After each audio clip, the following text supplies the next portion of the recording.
Can you believe the year's about half over already? That's wild. Isn't that nuts? July 4th weekend is coming. Yeah. Summerfest is not happening, although it will be in September. But still. Yeah. I don't like that just because it means winter's closer, though. Well, the days are already getting shorter.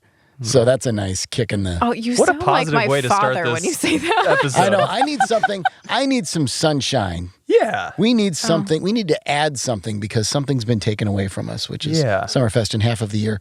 So let's add something awesome to our show and to Discover Wisconsin in general. What do you say?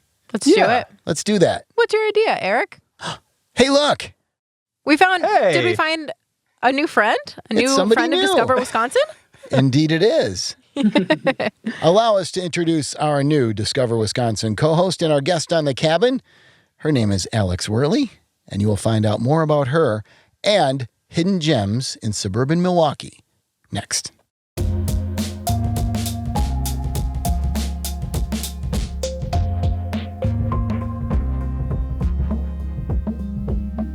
The Cabin is brought to you by the Wisconsin Counties Association, and this week we're featuring Adams County, which was created in 1848, the year Wisconsin became a state. It was organized in 1853, so for 5 years it was very disorganized.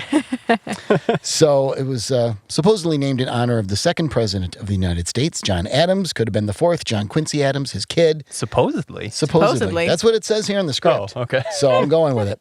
The founders of Adams County were from upstate New York, Yankees, if you will, and descended from English Puritans who settled New England back in the 1600s.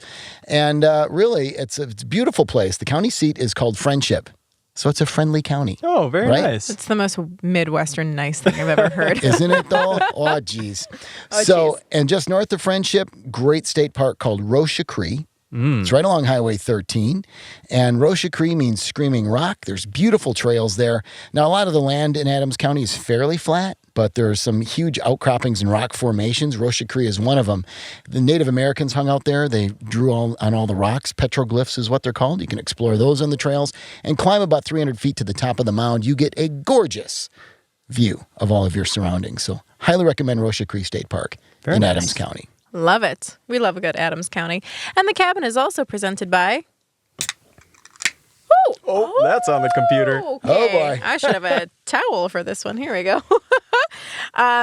Jolly Good Soda in all of its bubbly madness, which is available in 6 and 12 packs in select flavors at Festival Foods, Woodman, Sendix, Piggly Wiggly, Triggs, and Quality Foods. And remember, if you can't find Jolly Good at your local grocery store, you just go up to the manager and you say, hey, man, I'm not leaving until I get my Jolly Good. I'm not leaving here until we have Jolly Good Soda.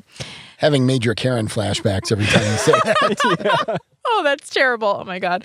It's also, if you're watching on YouTube, you can see that Eric is enjoying a diet Jolly Good in his fun orange flavor. Yes. Caffeine-free, 0 calories, 0 carbs, and 0 sugar. So it's also fantastic in mixers. And make sure to stay up to date on their Facebook, Instagram, and Twitter accounts at Jolly Good Soda for all of their fun promotion. Alex, what's your favorite flavor? Ooh, I can't say that I've tried it, to be honest. Oh, no. Oh, no. I know. You're kicked off the podcast. I know. I need to buy some immediately. Taste We will test. we'll have some at the cabin for you. you. No, yes. There you go. Well, we are talking about Milwaukee Suburbs today, and I believe there is a Sendix right near, right? In Brookfield. There is. Oh, Yes. yeah. Okay. If there we go. I'm gonna go do a taste test. Perfect. Absolutely. Perfect. I'll get back to you. All right. Shall we light this candle? Let's do it. Let's do it. Awesome. So back in episode 52, we talked about some of our favorite Milwaukee's hidden gems, and that episode shaped up to be a pretty popular one. A lot of people wanted to find out more places to check out in Milwaukee, and so we're kind of piggybacking off of that episode. We're zooming the map out a little bit because we just couldn't cover everything that is in the Milwaukee area in one episode. So today we're looking at hidden gems in the surrounding Milwaukee suburbs. And I mean, Susan and I, we admittedly are not that familiar with the Milwaukee suburbs, so We are not. we're very happy that Alex, you were able to join us. We called in the experts. You know, we can't let Eric just talk the entire episode, so we're glad that you can take that weight off our I won't shoulders. let him. Don't worry. We know he would if he could, but we had to bring you in. Awesome. Alex- Well, thanks so much for having me. Mm-hmm. We're taking it from the 414 to the 262 for this. So Awesome. Well, I happen to have a 262 number, so I guess that does make me officially an expert. There you go. Excellent. And you're from Brookfield, right? Yeah. Born in Wauwatosa, then family moved to Elm Grove, then Brookfield, just slowly moving further out west in my childhood. But yeah, pretty much spent most of my childhood in Brookfield, graduated from Brookfield East. And it's amazing how far Brookfield has come. Like growing up, it was all about going to the mall and Skateland and Waukesha, and that was about it. Maybe the movie theater too on a great Saturday. But since I grew up there, I mean, Brookfield's really happening. It's got, the corners with all the shopping and cool restaurants. It's got a brewery. There's a lot happening in Brookfield. Awesome. Love it. If you had to pick the first one that comes to your mind, what do you think is the best underrated or under the radar thing about Brookfield? Yeah, well, from a nostalgic perspective, I really loved going to Foxbrook Park, which has a great quarry and a really awesome beach. So I used to go there with friends, but, whether you're a kid or you're an adult, you would love it there. And they've got a great walking path to get some exercise or take your dog. Mitchell Park is also beautiful. I think that's something that people don't realize about Brookfield is it has a lot of really pretty nature. But then in recent years, it's gotten some great restaurants and Biloba Brewery. It's really, really awesome beer and just a cute, trendy little place that you wouldn't necessarily associate with a suburb like Brookfield, but they've got some really great hidden gems. yeah, so it's kind of like that little spot in Brookfield. That was kind of the original village settlement where the railroad crosses Brookfield Road. That whole area is developing into something pretty cool. It really and Biloba is, has just made it yeah. that much cooler. Yeah, there's also Vino Cappuccino over there, which is a great Italian restaurant. And apparently, rumor has it, they're getting a cute little coffee shop there too, Fiddleheads, which is in Cedarburg and some other locations. So that's the rumor, but from a very credible source. So we'll see if it comes true. Very, very cool. Fantastic. Well, Dave and I are not great on this topic. So Alex and Eric, take it away. Teach us about the hidden gems of Milwaukee suburbs. Well, I will go ahead and dive into some, and I'll go with the suburbs that are in Milwaukee County. Okay. So we're in the 414. Yes. Do we need to define? Yeah, what we're talking basically, if you're talking Milwaukee suburbs, it's everything in the Milwaukee area that is not in the city proper. Okay. And I'm even taking a little artistic license with that with some of these on my list. So bear with me on this. But there is the lakefront, obviously, is really beautiful, not just in the city, but in the suburbs. And there's a lot of great places up and down, just north and south of the city. If you have not been to Schlitz Audubon Park, and if you're a big fan of birding, you need to check this place out. All right. And it's not only a beautiful park with cliffs and hills and tons of trees and a lot of facilities, but there's the nature center there, the Audubon Nature Center, which will teach you. They have a lot of great programs. You can learn so much about the birds and observe them. And it's a great spot. It's kind of in the Fox Point Bayside area, which is about maybe 10 minutes north of downtown Milwaukee, but it is in the burbs, and it's really beautiful. And just down the shore in Shorewood is a great park and beach called Atwater. And if you're on where Capitol Drive, 190 and 32 meet, Lake Drive and Capitol Drive. Thank you for the highway reference. Atwater Park, you can overlook the lake. You're probably a good 60 feet up. And the view of the lake from there is spectacular. But they have a nice little set of stairways, kind of terraced stairways, where you can go down to a really fantastic beach. And there's also a very cool, it's been even controversial at times, sculpture that's made of interconnected alphabet letters that form like a metal outline of somebody who's kind of crouched and just looking out over the cliff. Wow. So it's why is it controversial? Just some people were wondering what some of the letters, if you connected them a certain way, what they would spell out. But people see what they want to see with things like that. But that makes it that much more of a gem. Yeah.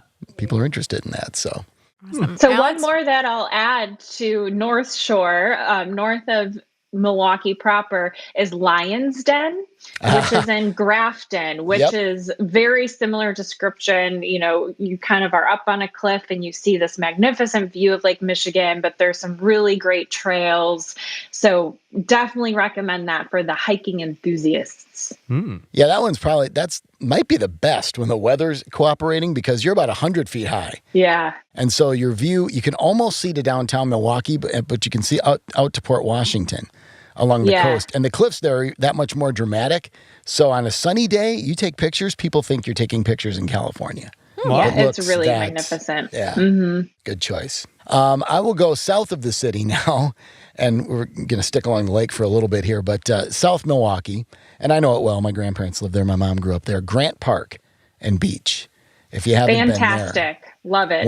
It'll impress anybody from any town when you bring them to Grant Park with the extensive trails that are in there.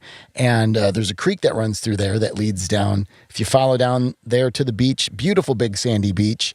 Furch's, which is this popular malt shop, or was their popular malt shop, they established kind of a stand there, a burger stand and a malt stand, and that's still there. I think it's got a different name now, but you can get great treats there. It's a beautiful beach. And truly, and you go, again, you're going up and down cliffs. And so I just absolutely love that we have that to offer along Lake Michigan. Yeah. And not a lot of people know about them. Just in general, being on Lake Michigan is what I think makes Milwaukee and the Milwaukee area so underrated and such a hidden gem. I mean, our views from, the coast of Lake Michigan, whether it's the city or the suburbs, they're fantastic. And people a lot of times don't take advantage of them and don't even realize how great they are. So yeah, definitely glad that you're highlighting those. And it kind of depends. If you're in the suburbs that are on the water, you might know about it a little more. But a lot of people that live in the western suburbs never really go to the lake. They don't think of it. So Right. Growing up, I always thought of Lake Michigan because my dad would take me out fishing on the boat, and it was always just like huge choppy waves. And so Lake Michigan to me was this big scary thing. And it wasn't until I checked out some of the beaches in Milwaukee that I was like, wow, this is incredible. yeah. But if you're in a This is small not that boat out on scary. the water on a windy day, it Yeah. can be a Yeah. big scary thing. Yeah. It can certainly be big and scary. Speaks to its vastness. Yeah. Yes. So one thing I wanted to highlight was lake country. I absolutely love lake country, which feels like a second home for me. My mom had a lake home on Pewaukee Lake for many years. My sister lives in Delafield. And for those who aren't familiar, it's about 20 miles west of the city.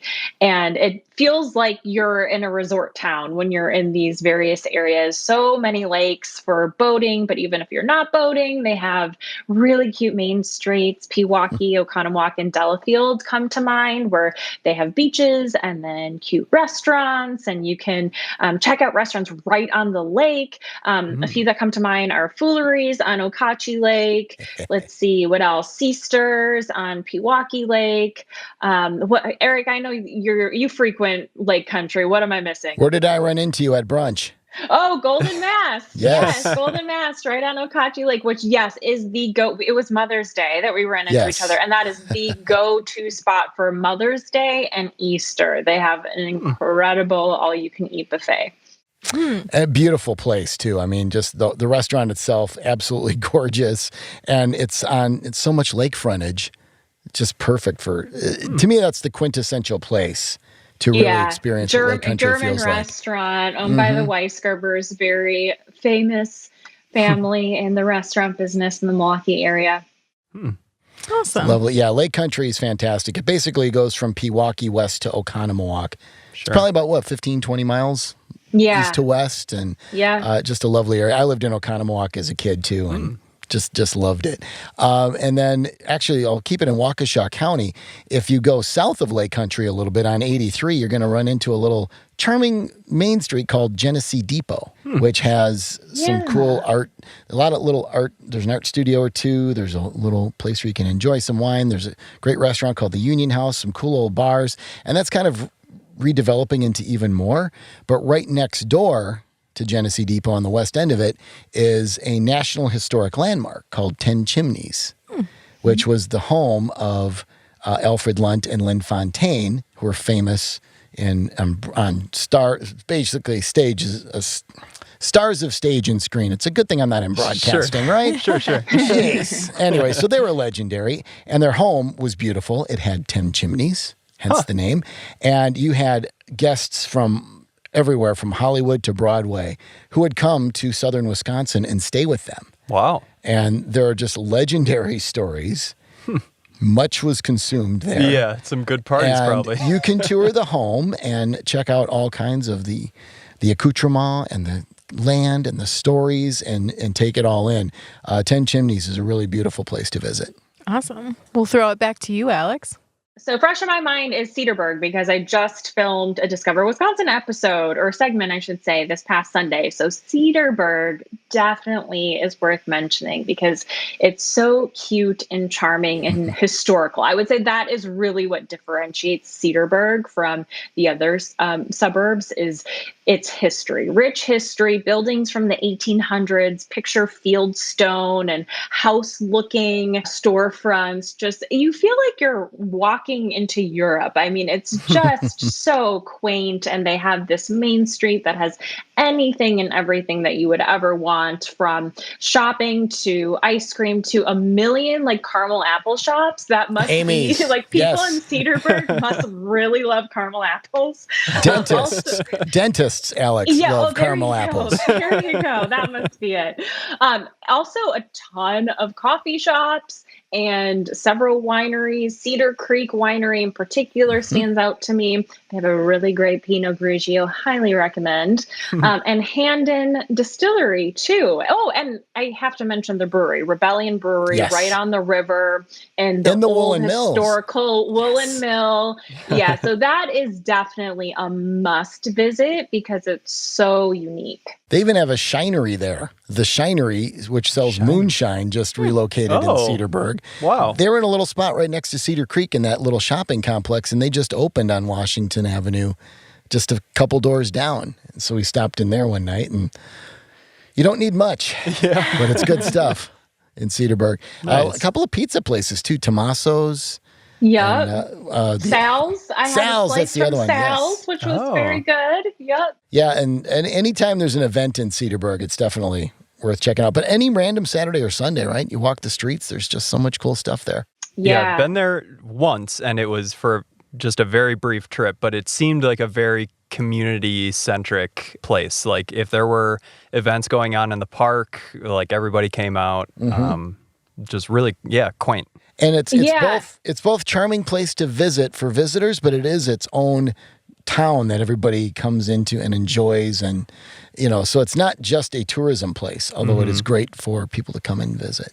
Yeah, it's a highly desirable place to live. I mean, people who live there swear by it. And to your point, Dave, there's a huge art community there. So on Sunday, we were there specifically for the Paint Cedarburg event, which was cool because there were artists, 150 artists just kind of spread out throughout the city, concentrated in their little downtown area. And they were painting the scenes and landscapes of Cedarburg in plein air, which is an open air. So it was just like a very romanticized kind of setting. It was so cute.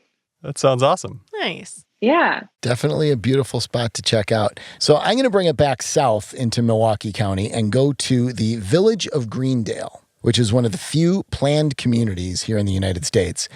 Back around, I want to say 1937, and so I will, they were planning in Washington, D.C. to build 3 communities somewhere in the country. So they picked somewhere, I think, in Maryland, somewhere out west, and then in Wisconsin. They picked Greendale, and they built this planned community in this little charming downtown with a village green and all of this housing. There was really small houses, kind of tract homes, because this was before we really had suburbs per se. Sure. And so if you go into Greendale today, they have a beautiful village green with a bunch of charming shops, similar but very nice architecture. There's a nice village hall, and then there's the planned houses. You can just go up and down all these blocks, and they're small, but they're nice, and they sell for a pretty penny now. But it's a really beautiful spot, and you can kind of see how it was a master planned community. Now, there's more to Greendale that's grown up around it since, and that's where Southridge is and all of that. So it's grown a lot. But if you go into the village center, you'll find a lot of charming boutiques, some restaurants. There was Furch's Malt Shop that's going to be replaced with something else now. The owner's retired. But it's the kind of place where people go and they'll have businesses for decades and decades. Cool. And it's a good shopping destination, especially in the holidays. Nice. when they And you know decorate. what? I haven't spent time out in Greendale. So even as someone who was born and raised in the Milwaukee area, that's so good to know. You can always check out and discover new places in your own backyard. There's Yeah. always more, and you can't. Yeah, there's not like a road that brings you right to it. You got to kind of find your way into it. Sure, yeah. So, but yeah, it's worth it to check out. I like the places that you can't necessarily accidentally discover like that. Yeah. You know what I mean? Yeah. Well, yeah, you'll little stumble hunt upon for it. it, and yeah. Whoa. Yeah. All right. I will also shoot us to the northwest here and talk about Germantown, because guess Okay. what their theme is? German. Uten Laben. Lederhosen. Schlagen, or whatever. What? Yes, Main Street, Germantown. The old. Did you just school- swear at me? I might have. I don't know. We might have to bleep that I out. know We just don't know. enough German to be dangerous. I knew how to sing O Tannenbaum at 3, and then I forgot the rest. And there's some song about Luft balloons. Yep. But Okay. But if you go into the old school Main Street area of Germantown, there's a great old German restaurant and Jerry's Old Town Tavern, which is about to be something else because that area keeps redeveloping. But it's very like a narrow street with a lot of buildings and a lot of places to check out and enjoy. Not as much for shopping, but if you want to grab a bite, if you want to grab a stein of beer and really hang out in a cool area, it's a neat little spot. And it's right off of 145 and 167, just a little bit north of that intersection in Germantown. And the old village of Deansville, Dheins-ville, is right near there too. And that's an old school German park with some history in it. That's neat to see that a lot of people just, they're blowing by on the interstate nearby. Yeah. If you jump off that and check it out, there's some cool stuff in Germantown. Nice. Also a place I haven't explored too much. So I'm also taking notes for places to Perfect. check out. Lovely. See, we're all learning here today. I always Yes. have so many tabs open after these recording sessions. Yeah. And I just have to sort through afterwards. Yeah, we're usually pretty avid Googlers throughout episodes. Yep. Yes, indeed we are. Now, I know you were mentioning before, Alex, a really cool spot. I don't know if it's a hidden gem because it dominates the landscape, but it's just south of Delafield, and it's the highest point in Waukesha County. Oh, Lapham Peak. Yes. Yes. Yeah. Kettle Moraine State Park. We're very lucky to have a state park in the western suburbs of the Milwaukee area. Yeah. And it's just gorgeous. I mean, I think that's the amazing thing, right? Like you have the city to your east from the western suburbs, and then you've got this incredible nature in the western area. And so, yeah, anybody who's into hiking, snowshoeing, cross-country skiing, fat tire biking, whatever you're into, you can do it in this state park. And then Lapham Peak, to your point, Eric, is a great place. You can climb up and just see an incredible vantage point. Highly recommend going in the fall when you can really take in the scenery of all of the fall foliage. There's two other things cool about the top of that tower. Have you ever gone up there, Alex, and seen downtown Milwaukee from there? I don't think so. Can you see Has it? to be a pretty clear day, and you have to know exactly where to look. Okay. Wow. You can see maybe the 3 tallest buildings in downtown Milwaukee, and that's about 24 miles as the crow flies Wow. Nice. east. But on a clear Yeah. day, you can see part of the downtown skyline. I did that with a camera with a big zoom, so I was Yeah. able to pull it in and get a nice shot. The other thing, and I've mentioned this before on the podcast, but the very first ever National Weather Service forecast was received on the top of Lapham Peak from Pikes Peak, and the cool. historic marker when you're at the foot of the tower tells you all about it. So, Nice. yeah. That's awesome. Fun fact. Mm-hmm. And then similarly, from a nature perspective, the Oak Leaf Trail, which Eric, maybe you know where it starts, but it goes on forever from the western suburbs to It's a loop, the so I'm not lakefront. sure. Yeah. Yeah, so I definitely starts in the western suburbs, and then it goes down to the lake and then south. And I typically hook up with the trail in Bayview, the southern part of Milwaukee, but definitely has a lot of suburb coverage. And that's another thing. I feel like we're so lucky as Wisconsinites. We have amazing bike trails, and it's just so much safer and more scenic. I don't know if you guys are into cycling, but I definitely love biking, indoor and outdoor. And I just feel so much safer, and it's just so much more scenic to be on a trail that, goes through so many parks and along the lake, and love the Oak Leaf Trail. So, Alex, you like the east side part where you go above and under all the roads from downtown, north of Art Museum? Oh, yeah. I think so I mentioned have that not before, done yeah. that. No, I usually start like That'll become your around new South favorite Shore segment. Terrace. Okay, I'll have to check that out. Yeah, I go south from South Shore Terrace. But yeah, to your point, the view from South Shore Park, the South Shore Terrace, and the beer garden that's there. Incredible. Yep. Phenomenal. Probably the best view of Milwaukee. The best. Yes. Yeah. So that's actually my neighborhood. That's where I live. So I'm there all the time. And I swear I love showing people and bragging and being like, the best view of Milwaukee is in my backyard. The vantage, because it's a bay, right? Bay view. And so it curves around, and then you see this incredible view of downtown. And then, of course, like Michigan, and it's just breathtaking, where you're like, what? This is in Wisconsin? The views at night are phenomenal too. I mean, yes. Cool. It's just fan. Now, Bayview is city of Milwaukee, but since it used to be a suburb, it was an independent city until 1892. Right? Yes. Okay, I didn't realize that. I found an old map of the Milwaukee area that showed Bayview as a separate city.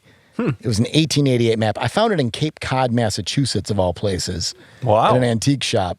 But I bought it and brought it back. And so it showed Bayview as separate. And one thing that's cool about Bayview, I don't want to steal your thunder on this if you were going to talk about it, Alex, but the Pryor Street well. I don't. Oh, yeah. Yeah. I've seen people getting water from it before, but quite honestly, I don't know the history or background about it. So please inform me. Historic, I'm not sure how it started or when it started, probably in the late 1880s or so, I'm going to guess. But it's right on top of a natural spring, and it just spews out fresh, clean, mineral-filled water 24/7. So you can go up and get free, fresh water from the spring anytime you want. And what made it really famous was back in 1993 when Milwaukee had the Cryptosporidium outbreak, and the municipal water was undrinkable unless you wanted to be isolated in one certain room for hours on end. How best to put that. But anyway, and a lot of people died from it. It was a really bad thing. But the water coming out of the Pryor Street well did not get that Cryptosporidium in it. And it was fresh water anybody could have. So they were lined up for blocks and blocks around to get this water. And but it's still there to this day. And it's just this huge brick and concrete thing with a faucet, right? And you can just grab a bucket and fill it up to your heart's content. That's so funny. And I'm so glad I had the background now, because I definitely was walking down that street one time and seeing people getting water. And my instinct, not knowing the background, was like, wow, these people are really cheap. Like, they're not willing to go buy their own water. They're just like mooching off this random well. But now it makes sense that that's a thing. That's its purpose. All right. Yep. Oh my gosh, that's super funny. Very nice. All right. So do you each have one last hidden gem for us? Let's see. I'll have my last one. And again, not super hidden, but if you're not in the area, you probably don't know about it. I'm going to talk about in Wauwatosa, the Tosa Village area, which is their little downtown. Wauwatosa was originally called Hart's Mills, and it was an early suburb. It was connected by streetcar to Milwaukee. And it's right along the Menominee River. Beautiful area with very historic buildings, a lot of restaurants and bars and shops down there, and the beautiful parks that go along the river. So just to the west of the Tosa Village, which is very walkable, very nice, a lot of places to stop, is Hoyt Park, which is a beautiful park with a nice pool. There's a cool old suspension bridge you can access the park with that it kind of looks a little bit like the Brooklyn Bridge in the sense it's stone towers and, anchor chain supports and everything. It's really cool along the walking path. But they also have a beer garden there now. Nice. One thing Milwaukee County parks have done great jobs with, right, Alex, is the beer gardens? Yes. And I also am a huge fan of Tosa and Hoyt Park. Great beer garden. And the Menominee River Parkway for walking just along that nature right into Hoyt Park to get your beer. Yes. Nice. Love it. And if you go just to the east, there's another brewery there, and that's called Big Head Brewing, right off of 62nd and State. It's kind of in an old warehouse, but neat brewery. And I think there's one more that's looking to go in there pretty soon. And that's all just west of the old Miller Brewery, which of course still offers tours. So if you go up and down State Street, which leads you right into Tosa Village, makes for a really nice day to hang out and enjoy. Love it. And the last hidden gem I'll mention is actually Waukesha. I feel like Waukesha is really underrated. I feel like the little downtown area is really cute. People's Park, great restaurant. Yes. They've got a great, Eric, maybe you know the official name, but they've on Fridays in the summer, they've got live music. Like Friday Night Live or something catchy like that. Look it up. I don't know if that's the official name either, but they do. Yeah, because Les Paul is from there. And so, great little music scene that you wouldn't think about, that they have both outdoors and in some restaurants and a wine bar. And then close by is Manuka Park in Waukesha as well. And they have a great dog park. So for my fellow dog lovers and owners, highly recommend Manuka Park. Their dog park, they've got a big dog area and a huge small dog area. I have a small dog, and a lot of times the small dog area is really tiny or not even utilized. Yeah. But this is like, the small dog area is where it's at. Wow. It's huge, lots of small dogs, super fun. Nice. Yeah, Waukesha likes to fashion itself as Guitar Town. Yeah. Thanks in part to Les Paul. And they've launched some bands, including the Bodines. They're from Waukesha. And comedy talent like Frank Caliendo and those guys. So, and the downtown, it's a unique street pattern because it's very easy to get lost in downtown Waukesha. That's where I learned how to drive. And let's just say it was very dangerous because they have a lot of one-way streets and windy roads. And like you said, a weird street pattern. Well, you're probably an excellent driver then because you learned with a high degree of difficulty. Yes. So that's debatable, but yeah. No, but good point on Waukesha. A lot of people don't make it all the way into the downtown area, and they should. Yeah, absolutely. But that's what we're here for. To talk about stuff like that. So we're here for the hidden gems. Okay. Thank you for that, Dave. We appreciate it. Well, Alex, thank you so much for coming on the cabin to share some of these Milwaukee suburb hidden gems. If people are not already following you, where can they follow along and also laugh with you? For sure, you post a lot of funny content on social media. Oh, thank you. Check me out at Alex Wehrley. Last name's a little difficult to spell, so I'll spell it Wehrley. I'm on Instagram, Facebook, TikTok, all the things. Fantastic. And sooner rather than later, you'll also find her on Discover Wisconsin episodes, which we're very excited about. Yeah. So. Yeah, super excited. Awesome. Well, thank you so much for joining us today. Yeah, thanks, Alex. Thank you. Thanks, Alex.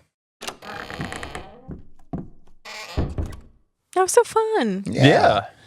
You know, as I'm looking forward, we have this ad read coming up that we should have had her stick around for, her being such a big renovation expert. We should have. As I've seen on her we feed. didn't really mention that too much, but on her Instagram, she does a lot of great videos, but one of her big specialties is home renovations. Yeah. Which you need. Right? I need to learn all of these tips. And luckily, Focus on Energy has given us this great tip. As we're entering into our summer season, it's important to keep cool and to save. And did you know that as much as half the energy used in your home goes to heating and cooling? I believe that because in my condo, I don't use HVAC when it's not, in the in-between months, but whenever I flip on the heat or the AC, my bill doubles. Oh, yeah. Yep. Yeah. And like I said, our friends at Focus on Energy have provided a few tips for AC maintenance to help keep those costs down and increase energy efficiency. Nice. So a good tip is to get an annual pre-season checkup for your HVAC system. If you need a professional to take a look at your AC system, they can help you find a qualified contractor on their website, as well as some cash incentives. So that's always good. Just look under the Trade Ally tab on focusonenergy.com. And also you can find more tips at the focusonenergy.com/blog to save those dollars so that you can enjoy and discover Wisconsin. I love it. I'd rather spend my money on some road trips than on utilities myself. So sounds great. Yeah, that's good. Well, speaking of road trips and going to places, it's always nice when you can go off up north to your cabin. Up north. Hang out on the lake and just enjoy all those things we hold near and dear to our Scotty hearts here. So going home to your own Northwoods cabin, the cabin of your dreams, is possible. Of course, thanks to our friends at RE/MAX Property Pros. From vacation homes to forever homes, you can find your dream property from their hand-selected, curated list that we curated ourselves here at Discover Wisconsin, because we got your back. Check it out at homes.discoverwisconsin.com, and you can find your dream cabin today.